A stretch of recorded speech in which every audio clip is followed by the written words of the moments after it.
Hey y'all, I'm Sunny Shell, and today we're going to be talking with psychologist Kelly Tavenner about ACEs, or adverse childhood experiences. So, welcome to Women Atheists Unload on Skeptic Haven. I don't ever slow up, no I don't take shit. I got no love for the fakeness. If you wanna play tough and wanna hate this, I'll always show up. I don't ever slow up, no I don't take shit. I got no love for the fakeness. If you wanna play tough and wanna hate this, I'll always show up and make a statement. I don't ever slow up, no I don't take shit.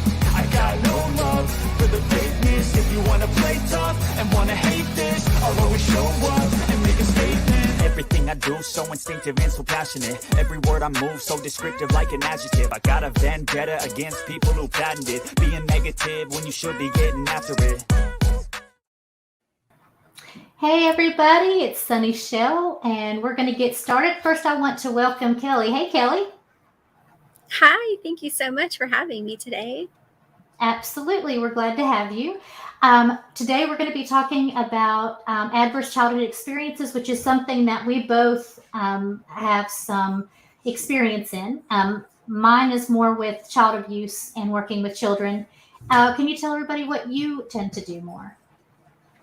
Well, I'm a marriage and family therapist, and in the state that I'm in, that just means I've had a bit more education in family systems theories, and also more time spent with families and couples. So the work that I do, though, I actually work at what's called a crisis stabilization unit, or a CSU. And it's sort of a specialty place where people who are facing like an acute onset of mental health symptoms go to recover. So an acute onset can be like suicidal ideation, psychosis, maybe an overdose. But it can also be like an anxiety attack or a panic attack. It's kind of different for everybody, but most of the time it's suicidal ideation. Okay, great. So I think it's wonderful that we have people working both in the child side and the adult side to try to reduce the impact of ACEs. So I'm really excited to have this conversation. So the first thing that I was going to do is there's a short video, about 3-minute video on ACEs, just to kind of get everyone on the same page. So I'm going to go ahead and share that, and then we can talk about it once it's done. And I gotta find a mouse. I'm sorry. Oh, there it is. Okay. What would you do if you knew there was a way to help protect your family from future health problems, such as diabetes, high blood pressure, even alcoholism, drug abuse, and depression? The future sounds so far away, but to your children, every minute in their growing brain counts toward a healthier, more successful life. That's because positive experiences and environments help build stronger foundations for developing healthier brains. And healthier brains lead to greater emotional well-being, greater success in school, and brighter futures. Negative experiences like living in a house with verbal or physical abuse, sick or divorced parents, or emotional neglect create toxic stress that can hinder your child's brain development and lead to those unhealthy outcomes in the future we talked about. We've all heard of stress, but what makes stress toxic?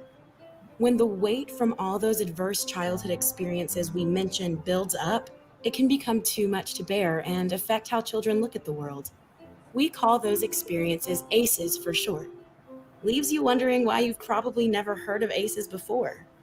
ACEs are common, but talking about them isn't. In fact, 2 out of 3 patients surveyed have at least one ACE. But they may not know how that ACE score is affecting them or their family. That's because a person with a high ACE score doesn't win. As the number of ACEs increases, so does the risk for negative health outcomes. A score of 5 or more on the ACE survey raises the chance of developing severe health concerns in adulthood to 55%. And those with 6 or more ACEs can die an average of 20 years earlier than those with no ACEs at all. Sounds scary. But the worst part, parents with high ACE scores are more likely to raise children with high scores too. And it can lead to behavioral issues, school failure, and physical and mental problems. But even if you have a high ACE score, there's good news.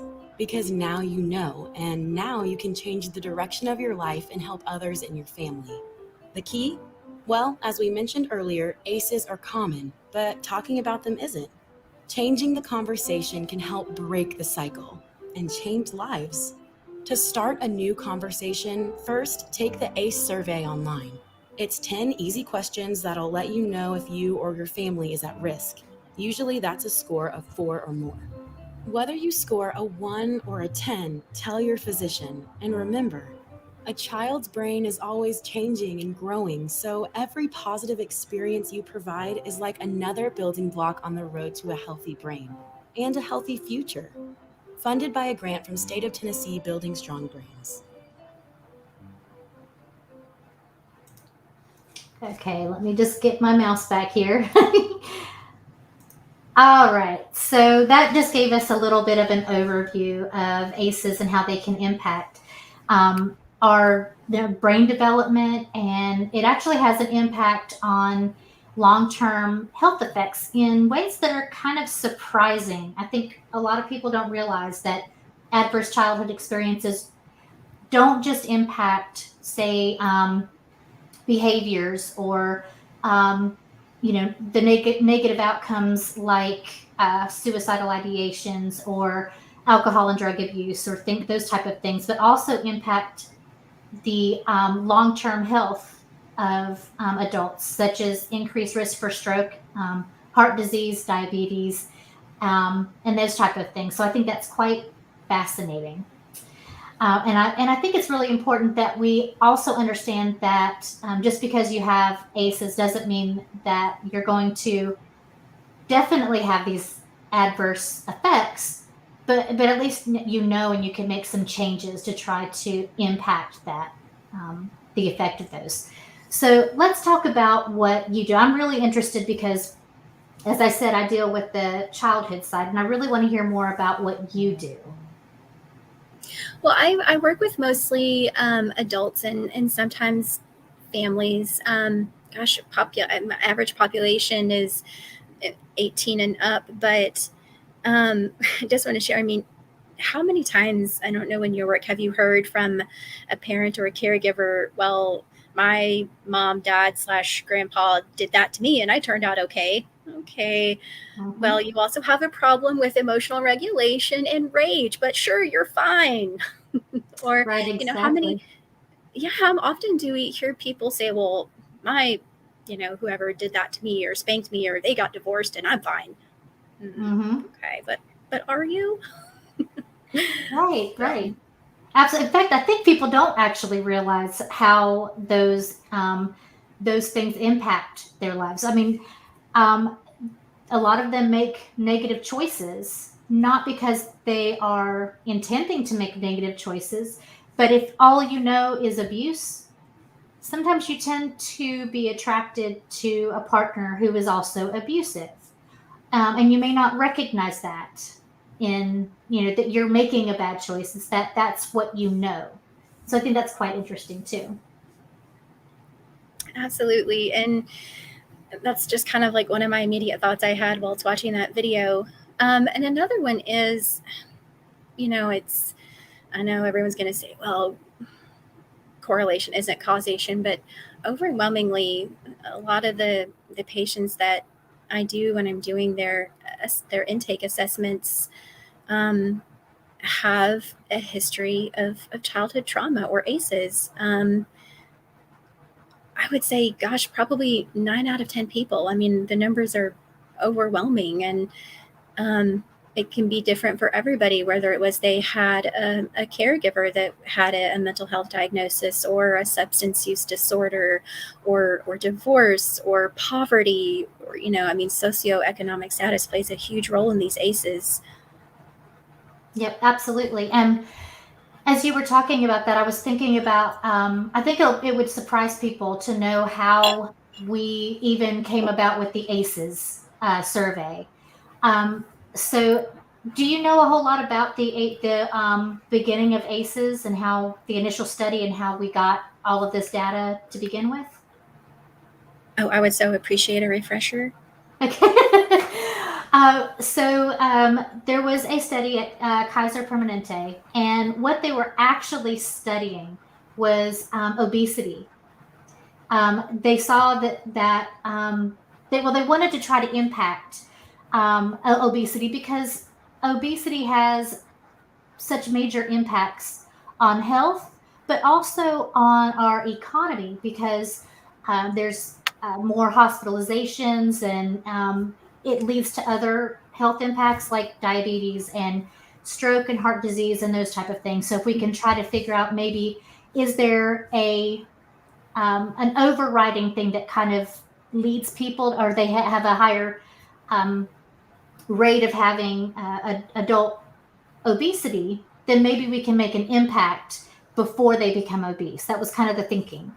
And so they started looking at all these people and asked them all kinds of questions. And what they found is that there was a strong correlation between childhood adverse experiences and obesity.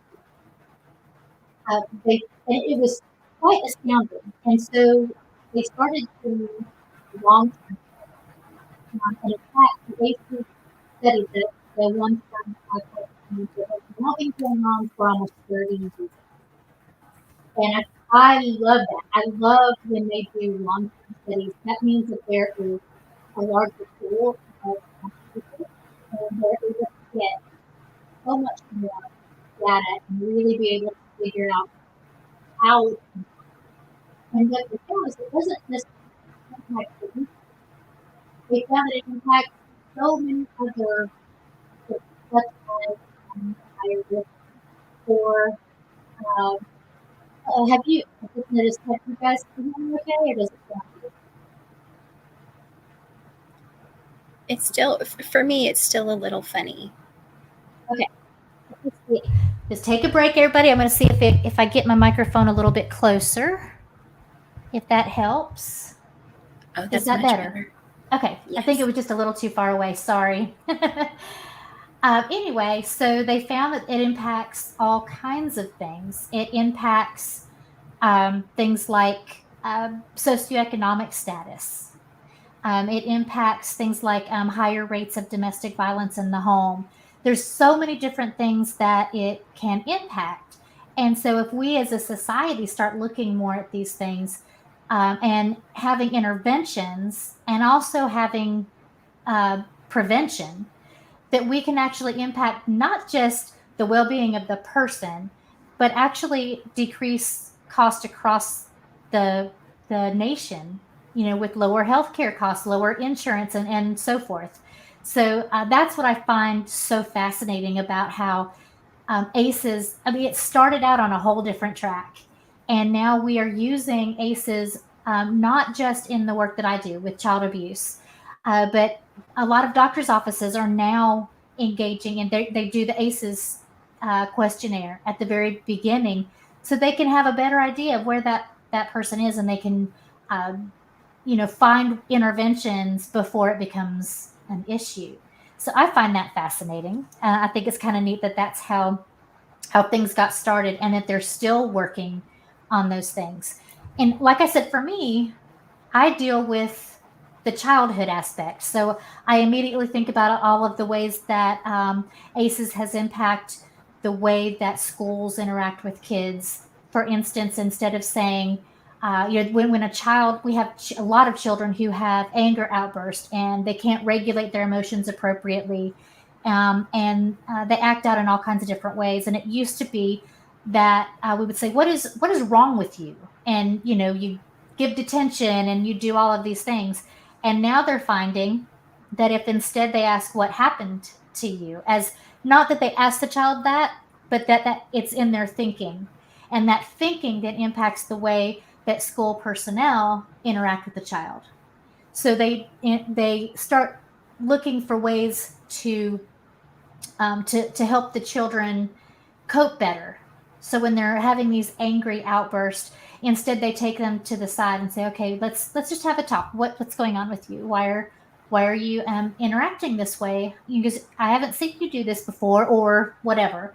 And they have found that children are, it's very difficult to be able to focus at school when they just watch their dad beat the crap out of their mom. Or they haven't had food to eat in a week or whatever else. And so then they can start looking at ways to help the child, which will then help them to act better in school and raise their test scores and all of those things.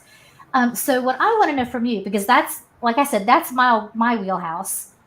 How do ACEs impact the work that you do with adults? Gosh, with adults, as I said, a lot of suicidal ideation and substance use. A lot of dual diagnosis, depression, and or anxiety, PTSD with substance use, with particular attention to PTSD. And I like that we're starting to kind of distinguish complex PTSD, although it's not in our DSM yet. I'm so glad that we now have that diagnosis, because there is such a marked difference in someone who has experienced a single traumatic event, like a single traumatic event, for example, a car accident or a violent death, being, victimized in a crime, and, the symptomology of someone who has had prolonged exposure to many traumatic events, as you mentioned, child abuse, neglect, things that are more insidious and that happen over a longer period of time as opposed to just one event. I'm glad that we're starting to differentiate that, maybe PTSD is a spectrum, right? Like other mental illnesses, and everyone has, symptomology that can be a bit different, coping mechanisms that are different. But mainly for adults, a lot of PTSD, depression, anxiety, and substance use, they were never taught how to cope. So, what do some people do? Alcohol, and or, drugs, maybe. Right. So yeah, I see a lot of dual diagnosis and people just not knowing how to, quote, fix it.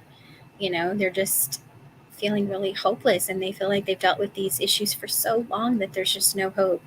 And that's probably one of the hardest things, is to just give people that glimmer of hope, just like, yes, there is healing, but unfortunately it is work, and you have to do that work, and you have to commit to it. And it's so, gosh, I mean, it's just so unfair, right? Because one of the hardest things that I had to learn in my own personal healing was that the people that hurt me aren't the people that are going to heal me. That was just so poignant. Yeah, that was so poignant for me. A moment in my own therapy when my therapist told me that, she was like, "Why you're waiting for an apology?" And I was like, "Oh my God, you're right. I was." And it is the most unfair, hard to swallow pill ever. It really is. It's so fucking unfair. But we have to take that accountability for our own healing. And I did almost a year and a half of like weekly, bi-weekly EMDR. And I'm glad that you mentioned that earlier. And that was like one of the things that really helped me. Oh, I'm so sorry. Please. Just a brief digression. I wasn't diagnosed with PTSD until way after I got out of my traumatic situation. So I also wanted to mention delayed PTSD, because so often you're in survival mode. You're just in that state of surviving, that you might not have symptoms of PTSD until long after you're out of a traumatic event. It can be years even until you experience a sudden onset of symptoms. And I did not know that. I didn't understand that a lot of what I was dealing with was PTSD, because I left my situation. I was like, okay, brand new life, complete 180, everything's in the past. And it doesn't work like that. And I learned that the hard way. It's amazing how that the symptoms of PTSD can just like smack you upside the head. Like you think everything is great, and all of a sudden you hit a brick wall. Mm-hmm. So I really like what you said. I mean, it's like, wow, when you said the people who hurt you are not the ones who can heal you. That's so amazing, because most of the time, those long-term adverse childhood experiences, like you said, it's not like a car accident or a sudden death in the family. Those are adverse childhood experiences, yes, and they're adverse adult experiences too. But it's really what the chemicals in the brain that are released whenever you have long-term adverse childhood experiences. For instance, if you there's a really great video, and I was looking to find it because I loved it, but it describes this. It showed a little girl, and it was all cartoon like what we saw on this one, but it showed a little girl who was running across the street, and she doesn't see this big truck coming, and all of a sudden she looks, and there's the headlights, and it stops just before it hits her, and she's like, and you can feel her palm. You can, as you're watching it, it's like, oh yeah, her palms are sweaty, her heart's racing, she has a rush of adrenaline, she's in the fight or flight mode right there. And then after she gets across the street, then it kind of hits her because all the chemicals start to diminish, and she has the after effect of that. And so it's like you suddenly collapse and you can't walk and you're shaky and all of those things. But it ends, and then you're able to get back to your regulation. But with people who have had adverse childhood experiences, they're in that, like you said, the survival mode. They have those chemicals that are released that stay elevated for a long period of time because that's how it always is. And even when they're not in the situation, their body's waiting for it to happen. So like if you're in a domestic violence situation and you're used to your dad beating your mom, so loud voices are, you're always waiting for either someone you love to be hurt or you yourself to be hurt. So when you go to school, when you're not in that situation, but somebody raises their voice, you're immediately triggered. Triggering is a real thing. It's not people think it's like a woke term. It is a real thing. And when you're triggered, your body starts to release those same chemicals, and you go through, that's what PTSD is. Even though you're in a safe place, it was just a loud voice. Your body doesn't know that because it's in that situation for so long. And, so that's what causes that PTSD. And you don't often feel the effects of that, like you said, until you're out of the situation. And then when you are out of the situation, you may not realize that that you still, like children still want the love and acceptance by their parents, even if their parents are not ever going to give that to them. And so they end up in a cycle of never really dealing with the trauma, more wanting to please their abuser to try to get that love and attention.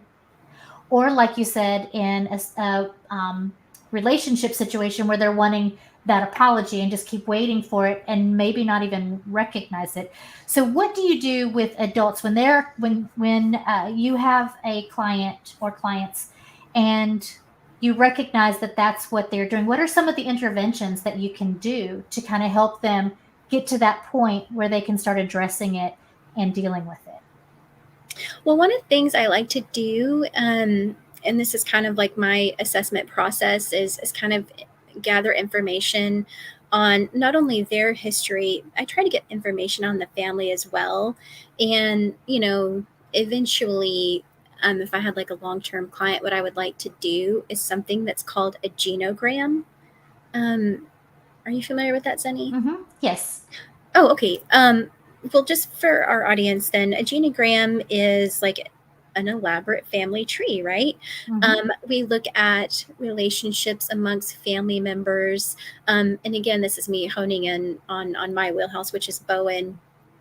And this is where I like to look at relationships between family members. Was there triangulation? Was there cutoff? Do I need to go over some of these concepts more? Yeah, like triangulation?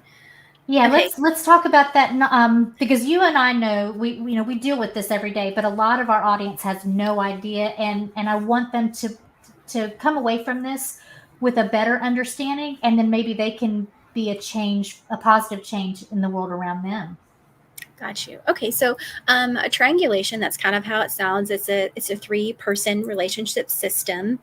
It's kind of okay. So this actually happens a lot between partners and a child.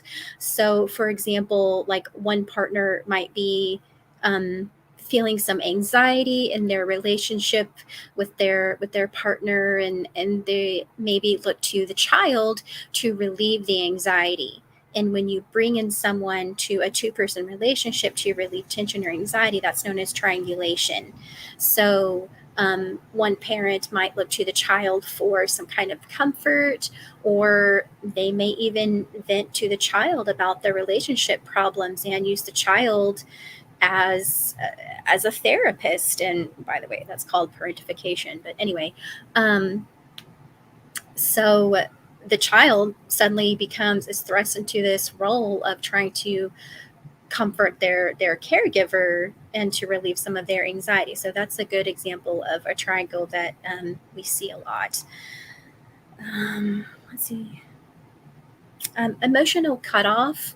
So that's like what happens when the stress or tension in a relationship just gets too much. You just have to cut off.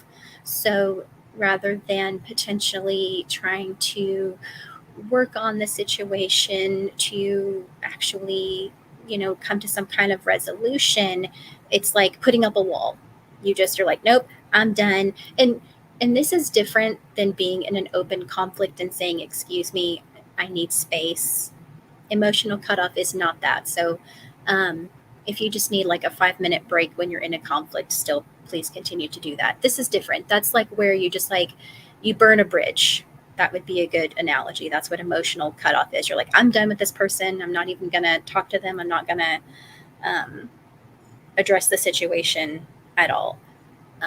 See that a lot. People thinking, and sometimes like you do that. And again, that might work for a while, but you do need to eventually like go back and start to address some of these things. And then after you've addressed whatever it is and you still need a boundary, by all means do that. So I hope our audience understands that boundaries and taking a timeout is different than emotional cutoff. Do you think I explained that okay? Yes, absolutely. And I think that you're right. That's a very important distinction, because we all need to have our personal boundaries, and oftentimes taking a step away for a little bit is the best thing that you can do. It can oftentimes allow people to kind of catch their breath and do things that are act in a much more positive way. Because sometimes when we're in the middle of a situation, we may say and do things that we then regret. And that's totally different from emotionally cutting yourself off from somebody in an unhealthy way. Yeah. And so, I mean, it might make things look better for like a while, but the problems are just dormant. Like they're not resolved. Right. That's emotional cutoff. Right. And not even addressing, not even acknowledging. And it can even, depending on the situation, move into some gaslighting and narcissistic behavior. And it's almost like that can be red flags. It's not always, but it can be red flags for that type of behavior. Yes, absolutely. Exactly. So hopefully everyone understands the differences in emotional cutoff, boundaries, and like taking a time out. Hopefully everyone's okay with that. Forgive me, I forgot where I was. We were talking about Bowen and like how those concepts I see play out a lot in the genogram. Okay. So genogram. So when you lay out relationships, like a family tree, you make like special symbols of these concepts, and just having this on paper in a way that's easy to understand. And I know this might sound like a complex thing to do. I promise you it's not. You can Google genogram, Genogram, and make one for yourself. And just looking at this and how these different processes play out in your family will be so helpful and eye-opening to what might be going on in your situation with either your significant other or in your own family. But yeah, we're able to see these different, the emotional cutoff, the triangle. I think I should talk about enmeshment. That might be a good one. Yes, let's. Okay, so enmeshment. Okay, so think of when something is enmeshed, it's like smushed together, right? Again, this so often happens between parent and child, where the parent and child, and this isn't just having a good, strong relationship with your parent. This is actually to an unhealthy level. This is where you are too reliant on one another for that feedback. So, for example, you can't really figure out how your day is going to go without knowing how your parent is feeling. And if your parent is having a good day, you're like, okay, well, I'm having a good day, and vice versa. There's no emotional independence, or it's enmeshed. Does that make sense? Hopefully our audience. Absolutely. Okay, so when you're enmeshed with a parent or caregiver, you might find it hard for your future romantic partners to relate to you. You might, the parent might think, oh, no one's going to be good enough. There's no one that's going to be good enough to take my place. Or, no, you can't move off to go to college. I need you too much. Like that would be considered in enmeshment, when you can't differentiate yourself between, like I said, 9 times out of 10, it's a caregiver, but I suppose it could be another family member. Right, absolutely. And by the way, for those of you who are in our live chat, if you have a question for either myself or for Kelly, please put it in the chat, and we will, I will address that. And I really appreciate everyone who is on watching right now. I do have a comment from one of our viewers really quickly. Discovering Ancient History with Pat Lowinger. Hi, Pat. I absolutely adore you. You already know that. In my experience, post-trauma treatment immediately following an incident can really help long-term recovery. So that is very true. We've seen that with veterans and that sort of thing.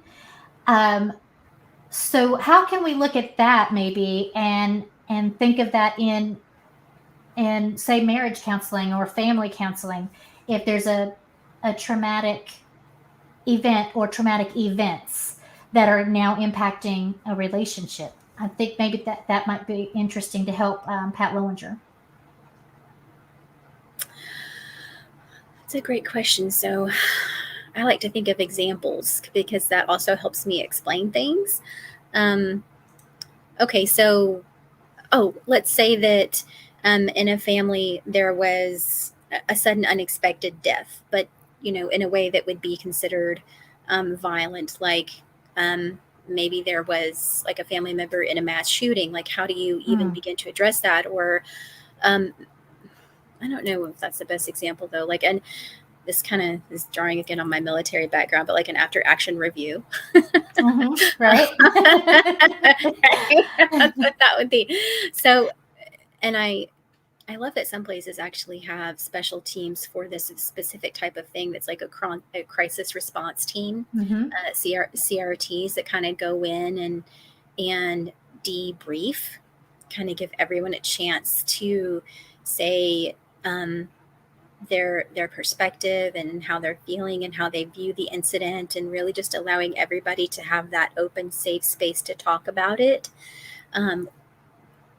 And whatever the event was, how it has impacted them personally, and just giving everybody that moment can just be so helpful, because that way, sometimes you might think, oh, I shouldn't talk about it because it might make my brother, sister, mom, dad, whatever, uncomfortable. And all of a sudden there's this elephant in the room that no one's talking about because they don't want to upset everybody, when just the opposite is true. Everybody really does need to talk about it.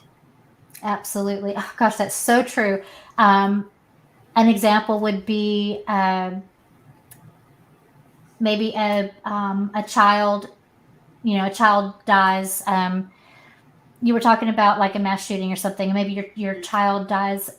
We've had school shootings, and now that's a horrible experience for parents to go through. It can also impact their marriage and even the way that they interact with any surviving children that they have. That, like you talked about, the crisis response teams. A lot of communities are now looking at that as we need to start working on that because this is becoming so prevalent, and we may not be able to impact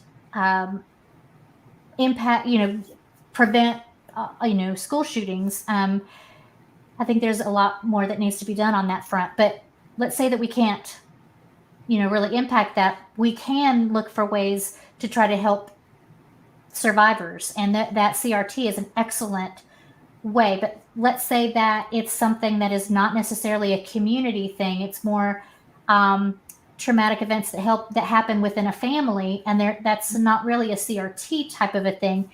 But they really should be looking immediately at getting therapy, because it will impact everything in their lives. And a lot of times they don't want to get therapy right away. But what is the important thing for them to remember? If they have some type of a PTSD type event, why would they need to get therapy right away? Oh, so sometimes these things can even be court ordered. If there's some kind of substance misuse or, intimate partner violence, IPV for later reference, IPV, or, substance use. These things are court ordered, and it's immediately seen as a negative thing when really it's designed to help. And, getting those immediate interventions can help these events from becoming traumatic to the point where it's unhealthy later on in life. It can help negate some of the statistics on future risk-taking behaviors, increased likelihood of future substance misuse or other unhealthy coping mechanisms, even unsafe, sex practices, and just all kinds of things. These early interventions are key. They're so important, and it doesn't need to be seen as a negative thing if your family is ordered into treatment. It's to help prevent future harm. It's for harm reduction. Absolutely. If it's not court ordered, what would some of the things be? Let me take that question off. Mm-hmm. Whether you're court ordered or not, what are some things that you might experience if you go into that type of therapy? Family therapy? Oh, mm-hmm. So maybe like parental separation or divorce. Is that what you mean? Just if you have any, either parental separation, divorce, or any other type of traumatic event that might lead to having therapy. What might people, what would they anticipate experiencing in that sort of therapy?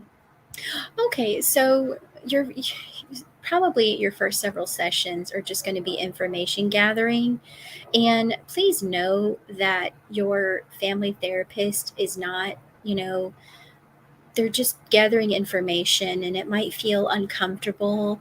It might be scary. You might be anxious. Oh my gosh, what is this person thinking about me? I need to put my best foot forward. But you're really doing yourself such a disservice. I really think it's just so important to be honest and just literally lay all the cards out. These are the issues. And just depending on the therapist background, one person might be asked to speak, and then the next, or, just every therapist is going to have their own methods, but, hopefully everybody will be given a chance to say what the problem is from their perspective, and allow children to participate as well. But, I feel like 9 times out of 10 people are just wanting to have me think that they're doing great, and maybe they're a little bit reluctant because they're worried that I'm silently judging them, and that could just be further from the truth. I mean, my first thought is, what's going on and how can I help? Right. Really. and that's just me personally, is, you're coming to me for a reason.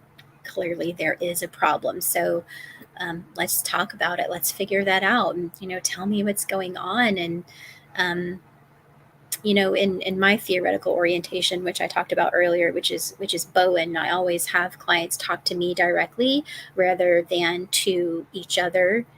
And that's just one of the foundations of Bowen, is that people talk directly to the therapist rather than to each other, and that just helps avoid shouting matches and just Right. gives everybody a chance to talk. So When you have these clients coming to you, do you do any like the ACEs questionnaire, or trauma focused or trauma based therapeutic models? Oh yeah, so that's always a part of the intake. It'll ask questions, and to try to get, so I don't go in like completely blind. Like I can always have like a little bit of information, and then I do my own intake apart from like the initial disclosure, for example. And it's always good to have like my own way of information gathering, because sometimes people aren't always honest on those forms, and that's okay. I kind of expect that to some extent. But like, I think being trauma informed is so important, and because we always see a lot of intergenerational trauma. People continue to perpetuate those cycles of abuse, not always physical, but also, verbal abuse, or mental and emotional abuse. People, it's cyclical. And if that's all you see, and, sometimes you just keep it up rather than being a cycle breaker. Mm-hmm. But as far as like, no, please go ahead. Oh, no, I want to hear what you have to say first. So I'm really glad that I think when I talk to my colleagues, a lot of, places of learning are paying special attention to being trauma informed, if not trauma focused, because there's all kinds of different interventions. There's cognitive behavioral therapy, and now there's trauma focused cognitive behavioral therapy. And I really like that. Because I think the more that we learn and tailor these interventions, just the more people we're going to be able to help. Absolutely. That's my favorite. Either TFCBT, which is trauma focused cognitive behavioral therapy, or EMDR, movement desensitization and reprocessing. Those are my two favorites. And we use that a lot with kids, but it's also very impactful for adults. In fact, EMDR was first found to be impactful for vets who were returning from the Gulf War and that sort of stuff. And it made such an impact on them, they started looking at it for other people. Do you use either of those two in your practice? Not EMDR, because in the state that I practice in, you have to have a specialty to do that. More often than not, I kind of end up doing a mashup of interventions. I really also like acceptance and commitment therapy and solution focused. It really depends on if I have like an individual, a couple, or a family, and kind of what issues I'm, what the unique issues are. Overwhelmingly, I do a lot of Bowen interventions, but then, sometimes just depending on the situation, I do acceptance and commitment therapy and solution focused therapy. Okay. You mentioned earlier the intergenerational trauma. Do you see, or how often do you usually see intergenerational trauma with the clients that come to you? All the time. I knew you were going to say that. I just knew it. So let's talk a little bit about that. Yeah. Intergenerational trauma, it's kind of like it sounded like we were talking about earlier, like people perpetuating cycles of abuse, and find themselves saying, so well, I told you so.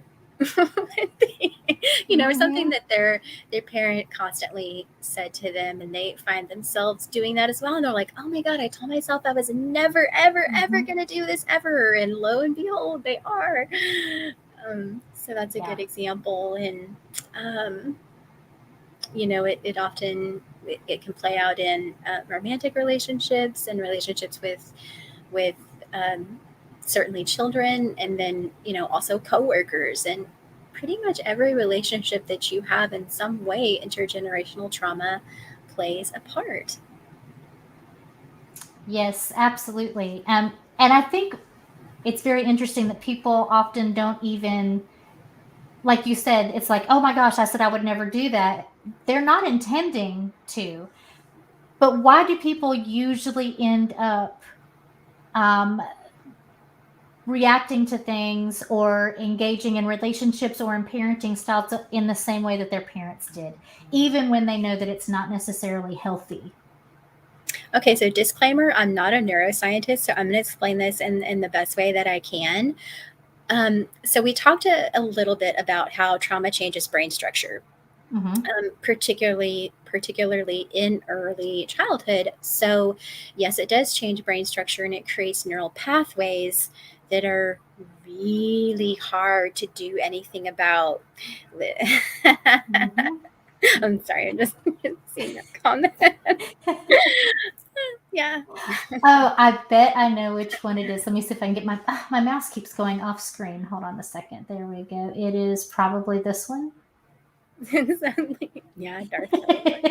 I love that. Yeah. I love that too. Yeah. Okay, what were we talking about now? The repeat. Okay. So, trauma and brain structure and neural pathways. Yes, So there we go. during all throughout childhood and adolescence, our brain does this thing called myelination. And again, in the commenters, y'all, I'm not a neuroscientist, but I'm going to just explain this in layman's terms as best I can. Myelination is a process by which your brain produces and creates layers of myelin that wrap around the like neurons, and they act as like insulation. So your brain is doing this all throughout adolescence, and trauma can hurt this process.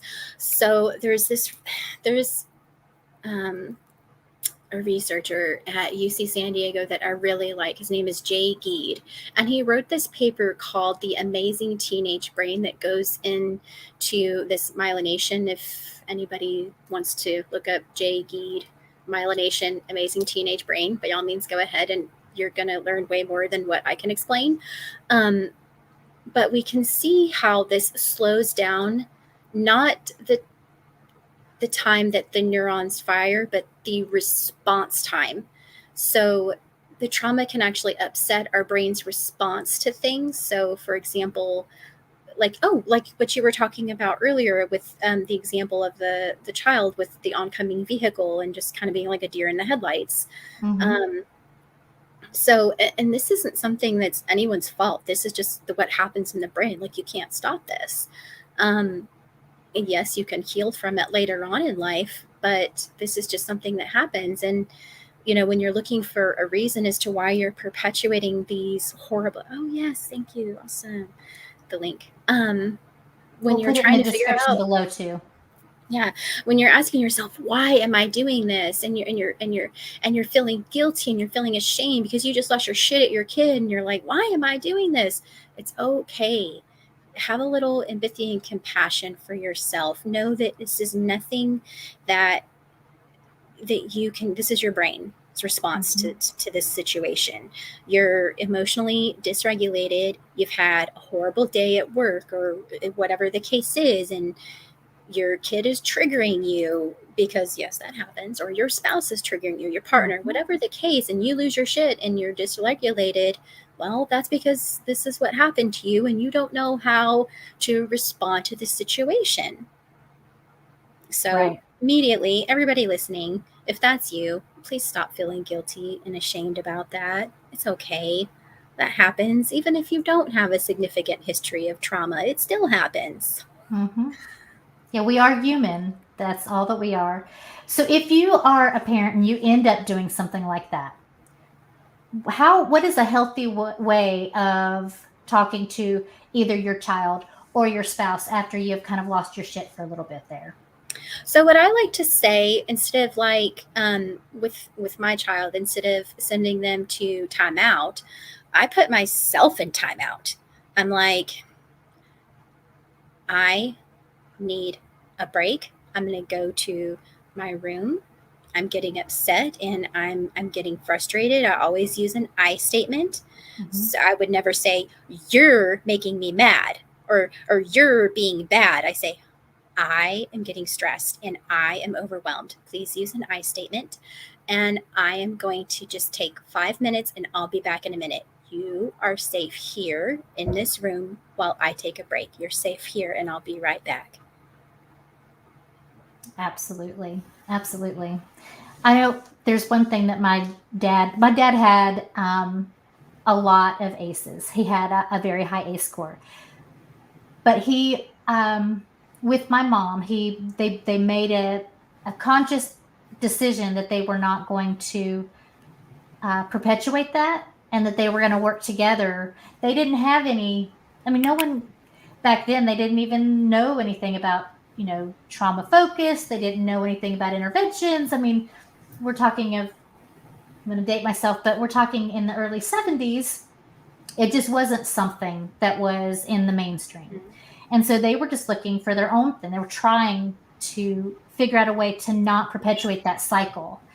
And so one thing that my dad used to do when he would lose his shit, and he would immediately he would take a break. He would do pretty much what you're saying. He wouldn't always use I statements, but he would just say things like, I'm going in here. I just cannot deal with you, or I can't deal with this. And then when he would come out, he would feel so incredibly guilty because of, as he was in there, he would think about, oh my gosh, I did the same thing that used to happen to me, and now I need to go in there. And I remember I would be like laying in bed, and my dad would come in and he would start talking to me. He wanted to be honest. He figured if he talked to me like I'm a human being instead of just a kid, and he was honest with me and tried to explain it, that would work better. And it did. It made me feel like it wasn't just that he was saying he was sorry. He was having an honest conversation with me. But I have to admit, there were times I just wish he would shut up so I could go to sleep.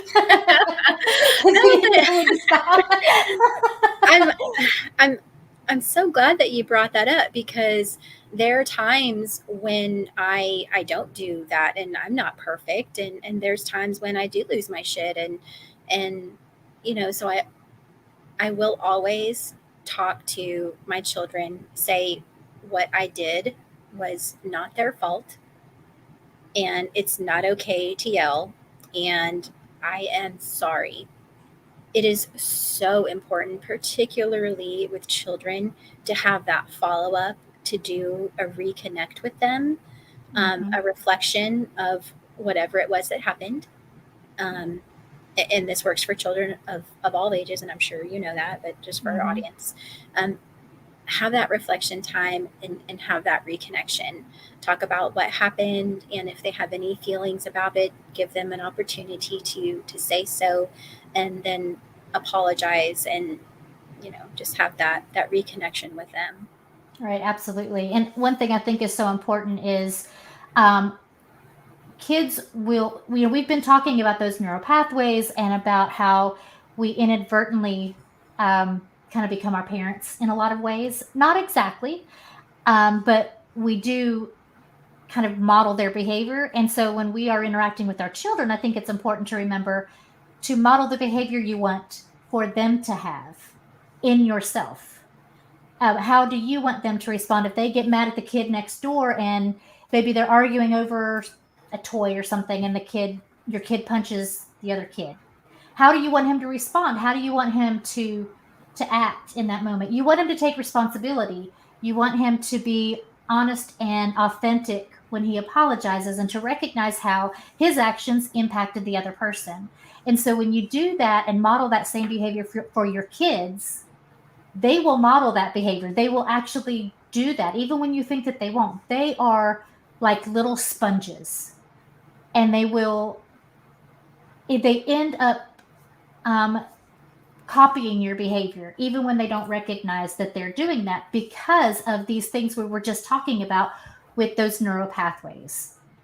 So we can impact them in negative ways, but we can also impact them in positive ways. And I think that's something that's so important to know and to understand. And if you have had a lot of adverse childhood experiences in your life, that does not mean that you are broken or you will never be fixed. It means that you have to work a little harder in order to kind of retrain your brain. And like you said earlier, it is very difficult to do, but it is not impossible. Yes.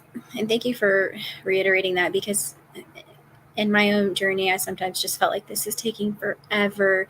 And we're talking about all this really emotional stuff. And I remember after some therapy sessions, I would just feel so drained, just exhausted, particularly after EMDR. I just felt like I was really tired. But then I did almost see like an immediate improvement in some of my symptoms.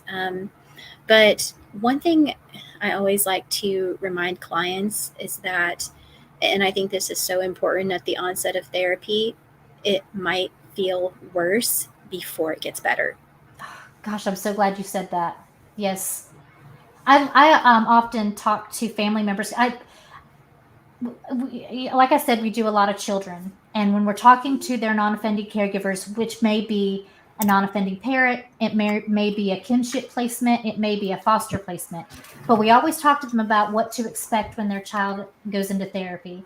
And we say that it's like you have an itching scab, and you start scratching at it, and you rip the scab off, and it bleeds.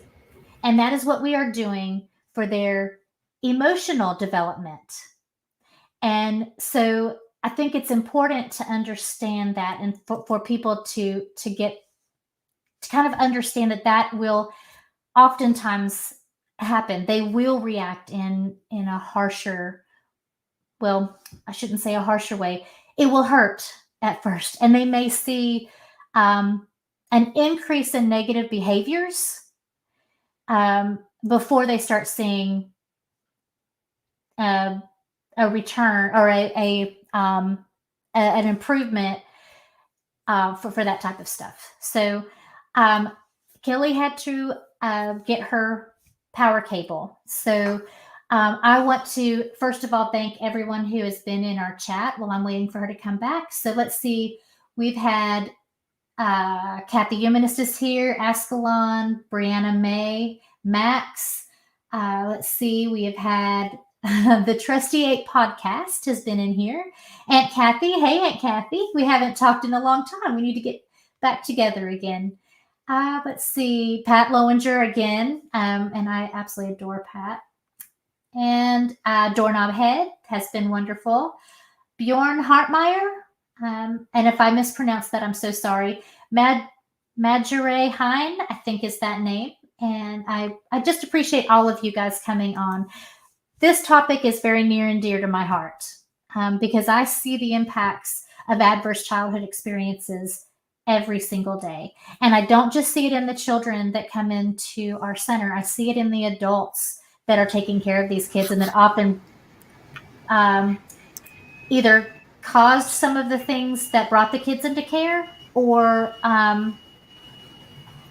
they may have made negative choices, like in choosing a significant other that may have brought them into, or they are trying to, they're engaging in negative coping strategies like alcohol or drug abuse.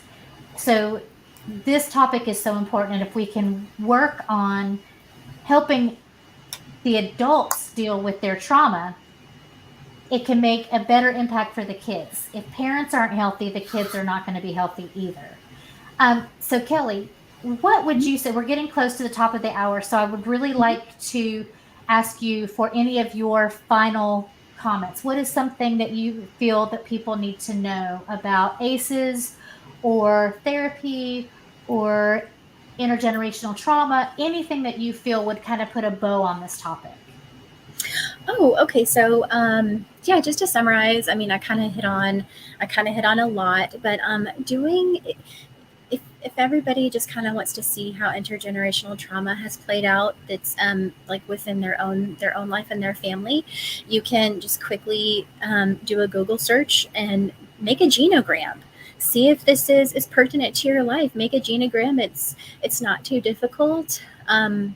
Bowen, I think he had some really good concepts that I see so much of his work and my conceptualizations and how his concepts cause a lot of mental health symptoms. And I think that genogram will really give you a good visual to see if intergenerational trauma in your family relationships are a reason for your mental health symptoms. And a lot of the times, I think you'll find that the answer is yes. Absolutely. I want to tell everyone that they can do the ACEs questionnaire. Just Google Adverse Childhood Experience Questionnaire or ACEs questionnaire, and you can take that. It's quite interesting. I have heard that they are looking at kind of redoing it because it's 10 main pieces or main experiences, and they've found that there's a whole lot more that are not even included in that. And so I'm hopeful that they will complete that, and I would love to have another show on that if they do, and to take another ACEs questionnaire once they do that. But go ahead. Oh no, I was going to say I hope that you do that and they do that. Yeah, absolutely. So for everyone, if you like these type of topics, these type of shows, please like, subscribe, share, hit the bell, join our Patreon, and you can get special perks. Like if you wanted to come on and ask either of us questions on air, consider being a Patreon. We'll give you a link and you can come on and be a part of the show. I want to thank our patrons that we currently have: Kathy Cotton, Cindy Plaza, Bryce Cornell, Deborah Grace, Aaron Coalson, Phil Calderone, and myself. I want to thank our producers, Wes, Phil, and Kat, and the booking team, Wes, Raymond, and James. Keep in mind we have other shows as well. We have The Sunny Spot, my show, on Monday nights. We have Secular Soapbox, we have Global Atheist, and The Bible Says What. So we have something for everyone. I want to thank you again, Kelly, for being here. If someone wanted to get in touch with you or know more about you, do you have any ways of doing that? Nothing public as of right now. I'm trying to fly under the radar as far as social media goes for other reasons. So not at the moment. Okay, that makes perfect sense. All right, so for everyone else, I hope that you enjoyed this. We definitely want people to be happier and healthier as they go along in this life journey. So until next time, remember to always think critically. Good night, everybody. Thank you. Thank you. I don't ever slow up, no I don't take sh**. I got no love for the fakeness. If you wanna play tough and wanna hate this, I'll always show up. I don't ever slow up, no I don't take sh**. I got no love for the fakeness. If you wanna play tough and wanna hate this, I'll always show up and make a statement. I don't ever slow up, no I don't take sh**. I got no love for the fakeness. If you wanna play tough and wanna hate this, I'll always show up and make a statement. Everything I do so instinctive and so passionate. Every word I move so descriptive like an adjective. I got a vendetta against people who patented being negative when you should be getting after it. I got facts over tracks, this and that, spitting slow, spitting fast. I could roast, I could gas, think I'm okay at last, but I don't know if that can erase all the past and the pettiness. A reflection of the emptiness, hilarious. You think you're worth my time, you're delirious.